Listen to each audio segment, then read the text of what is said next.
This is the new Anambra state, where prudence and economy have become the hallmark of state business. It's not business as usual. Despite its lean resources, the government in place is trying to make every penny count. The government is directing its people to see their resources in the number and quality of services and facilities provided. It's laying the foundation for all future development in all sectors to bring about the much-needed integrated development in education, health, social and economic infrastructure. The government wants this state of firsts to be the first again. Will you help it? Let's join hands to build the Anambra state of our dreams.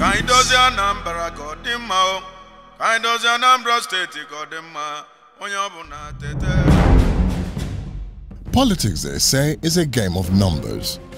But governance is more about delivering the numbers in infrastructural development. In Anambra State, it's significant to let the facts speak. As the Obi administration winds down, what are the indices of development, or shall we say, performance across sectors, to suggest that the government of Anambra State has delivered on its promise? Here are the facts. Fact: he has created industrial parks to act as catalysts for industrialists and investors. He has also eliminated double and multiple taxations, which has encouraged industrialists in creating new jobs. Fact: he has built state-of-the-art business parks to enable middle-level businesses flourish. He has attracted the Central Bank of Nigeria to establish its presence in Anambra State, thus giving its citizens direct access to international financial transactions and business. Fact: he has taken development to the grassroots by providing infrastructures of strength for local government and upgrading of existing facilities. Fact: the pace of the dispensation of justice has received a boost with the setting up of the Federal Court of Appeal in the state. He has also built new facilities for customary courts in the state.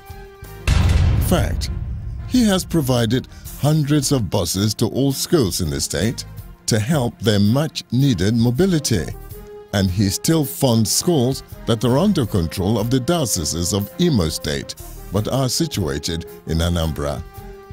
Fact: he is partnering with private concerns in establishing mega shopping malls in Awka and Onitsha, with another one to be sited in Inewi. Fact: he is boosting tourism with the construction of 2 5-star hotels in Onitsha and Agulu. Fact: Governor Obi has tackled and remedied the menace of soil erosion in Akulobia, Agulu, and some other erosion-ravaged communities in Anambra State. This is the man.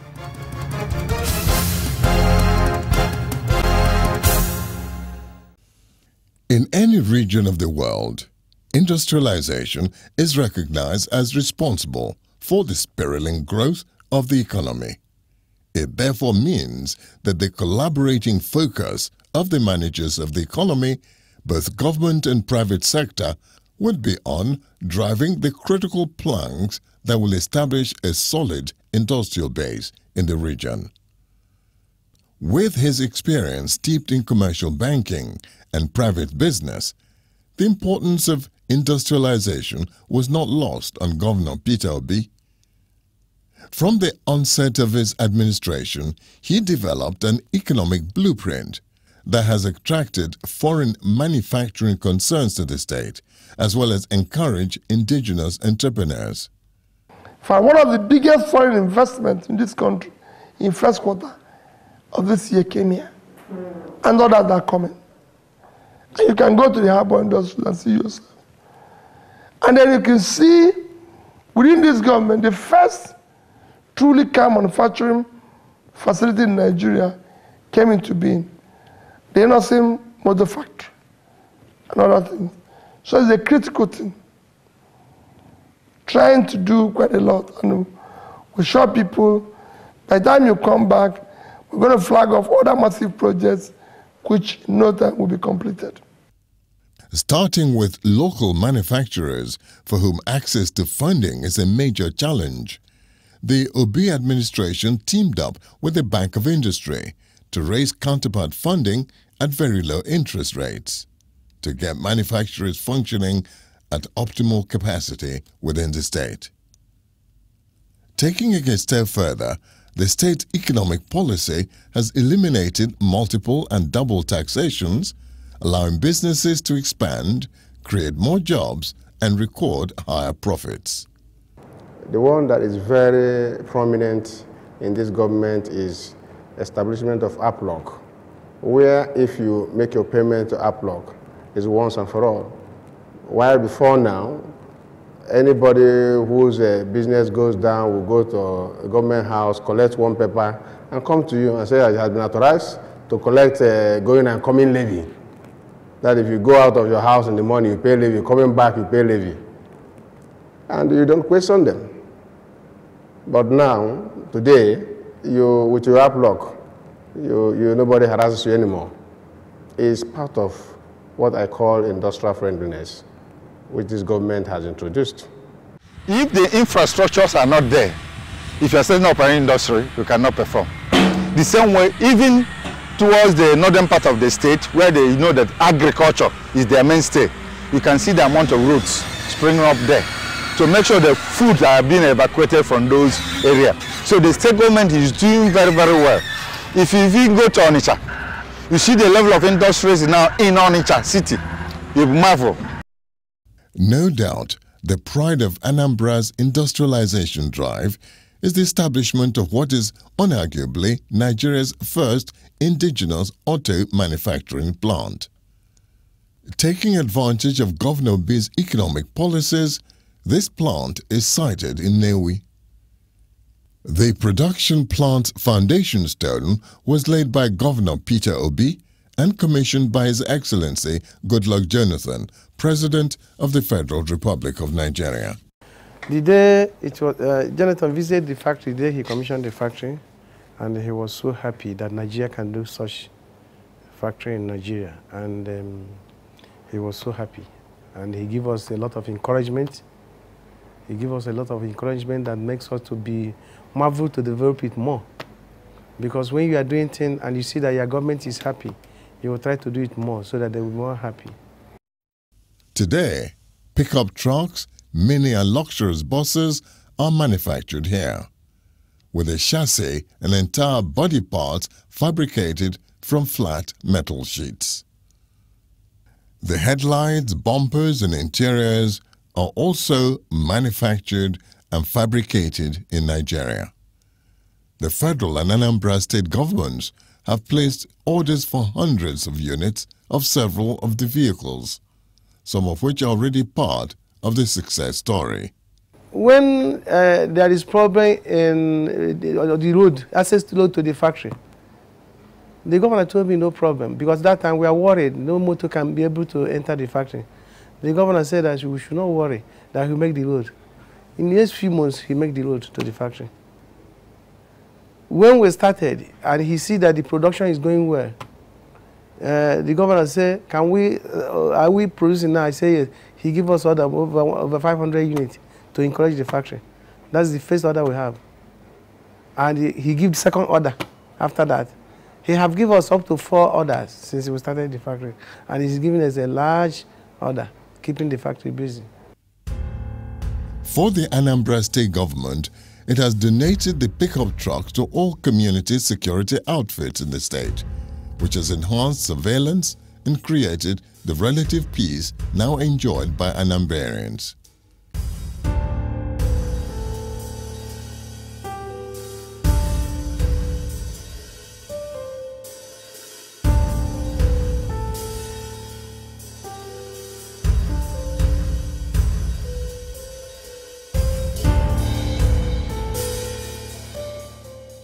Also seen plying interstate roads are the various types of buses ferrying commuters and goods. Many indigenous manufacturing companies producing top-of-the-range products have been established in Anambra State, with the prospects still bright for new entrants. These companies are taking advantage of the state-built Harbour Industrial Park, Onitsha. Situated by the banks of the River Niger, the Anambra government has turned this once flood-prone land into an industrial park with a network of good roads and drainages. It is not surprising these companies now have a peaceful, conducive atmosphere for production and easy distribution of their goods to the major markets. Here in the Harbour Park is an indigenous manufacturer who has been able to expand his production line of bottle caps and other allied products into a fully automated plant that can churn out over 1.5 billion caps yearly. And another cheering news, it's providing employment for more than 700 people. What you are seeing in Anambra State, which is the spring-up of many industries, is as a result of a government-enabling environment which they provided. The government is industrial-friendly. This industrial friendliness is what you see when you look around the harbour industrial layout with the kind of infrastructure the government has put on ground. This industrial friendliness is also seen in government policy in tackling what we call multiple taxation. Also in the Harbour Park is a foreign-based firm which started production about 4 years ago in Anambra State after the completion of its new ultra-modern factory. Using state-of-the-art equipment, they produce various beverages of international standards. Despite creating direct employment for hundreds of Nigerians, the projects exponentially also create hundreds more through distribution, marketing, and sales chain. As more companies spring up in the state, taking advantage of Governor Peter Obi's administration's economic blueprint, Anambra, in the eyes of some observers, is fast becoming the Taiwan of Africa. To strengthen the financial sector, the Obi administration was able to domicile the services of the Central Bank of Nigeria (CBN) in the state by the provision of operational accommodation until they were able to build their own office. This has allowed business concerns in the state to have at their doorstep the financial services of CBN. Before now, Anambrarians would have had to go to other states to get these same services. The construction of the financial and ICT business parks in Onitsha have shown Governor Obi's determination to ensure that Anambrarians have equal opportunities and adequate financial assistance that could be gotten elsewhere in the country. The judiciary is the last bastion of hope for the common man, and being a strong advocate for the rule of law, Governor Obi has provided modern infrastructure to the Anambra State Judiciary to facilitate the dispensation of justice. To ice it, he has built befitting accommodations for judges in the state. He provided an operational base for the Federal High Court in Awka before they built their own office. He has also strengthened the customary courts in the rural areas with the building of new infrastructure. With these developments, the common saying that justice delayed is justice denied will not hold sway much longer in Anambra State. To boost tourism in the state, and as part of the Obi administration's private-public partnership initiative, the state government has partnered with globally renowned hospitality chains and commenced the construction of 2 hotels, one in Agulu, overseeing the famous Agulu Lake, and the other in the heart of the commercial town of Onitsha. These hotels, when completed, will provide the luxury and hospitality that is obtainable anywhere else in the world. Widely reputed as an astute businessman, Governor Peter Obi understands the importance of mega shopping malls, which Nigerians often visit when overseas on trips. To promote such large-scale retail shopping, he has partnered with private investors to build 2 mega shopping malls, one in Awka, the state capital, and the other in Onitsha. This is a shopping mall, a very big shopping mall for the city of Awka. If you want to shop, it's a one-stop over shopping mall. You can buy everything you want from this shopping mall. And the state government under Governor Peter Obi is doing it in conjunction with private participators, so that private people can easily come here and rent their shops. The government to know fully well that when these industries are growing up, there must be hospitality business there. That's why he's doing a very big hotel at Onitsha too, and another shopping mall at Onitsha. So you can see that the governor has really thought about how to develop the state, and is really tackling them very, very diligently, and he's doing very, very well on that.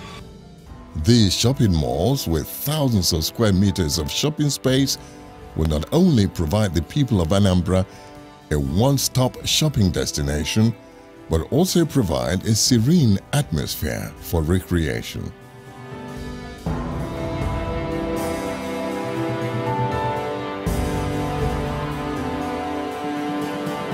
Anambra State has a peculiar ecological challenge, one that endangers the existence of the entire state, the menace of acute soil erosion, which engulfs the entire state, resulting in the creation of deep gullies. Although other eastern states are plagued with somewhat the same problem, Anambra State's situation is a bit different, because unlike other states where erosion is in just a few areas in the states, Anambra's erosion activity can be found in almost every local government area of the state. Anambra State has the worst erosion problem in sub-Saharan Africa. The state is being washed away. It's even to a large extent in the southeast, but Anambra State is the worst. Despite this enormous challenge posed by gully erosion in the state, the Obi administration is ever determined in achieving the Millennium Development Goals MDGs by 2015, as environmental sustainability is encapsulated in Millennium Development Goal number 7. With its limited resources, the Peter Obi administration has been able to record some significant achievements in trying to save the lives and the properties of its citizens and her communities. To the credit of the present state administration, the impending erosion disaster in Umuachina, Ekulobia, has been checked. The completion of the flood and gully erosion control works in Ekulobia has brought succor to the entire community, as they no longer live in fear of loss of life or property. Very, very happy about the governor's action, because if not him, I don't know what will have become some part of Oko as of now. So we are very grateful for the work the governor is doing. We appreciate it so much, particularly Oko people. For a long time, really, it has been disturbing us. You see, many governments or many people have made some attempts to, to alleviate that problem, but they could not do it. But this government, as I'm seeing, have a solution to that problem. Another major achievement in this sector is the curbing of the gully erosion affecting Adazi, Nunku, Umudiana communities. To effectively address the situation, the state government has built a channel of reinforced concrete to create a permanent outlet for water into the Ezenewai River below. To safeguard the entire community, a 6-kilometer network of huge concrete drains have been constructed within the community. So as water flows from all parts of it, it is properly channeled into the major drainage system, saving the community from loss of soil and destruction. Also in Mbanabo Umogbo, Obiofia village, Newichi, Newi local government, the community was on the verge of being washed away by the forming gully erosion. The Obi administration has tackled the impending threat to this road, and reinforced concrete barriers have been installed with huge channels to receive the waters, taking it to the river below. The landlords and residents of Agulo Avenue, Nkpo, have heaved a sigh of relief as the state government has come to their aid, saving their road and properties which were under threat of being eroded away. The government has curbed this threat with a subsequent award and execution of the remedial measures to address the situation. If you not beat Obi for this secure of this election, this building by this time it's about this building, but in this place he reached this building before. And beat Obi come and secure this building. If you not beat Obi for governor of Anambra State, this building is always there. Except his good work, many buildings have been they're supposed to fall by now, but we thank him because he have tried to save life and property for those who live around this side. In every development process, in every administrative capacity or level of governance, the results seen are only a reflection of the quality and vision of the leadership driving the process. In Anambra State, we dare say, expect to see more. Let the facts continue to speak.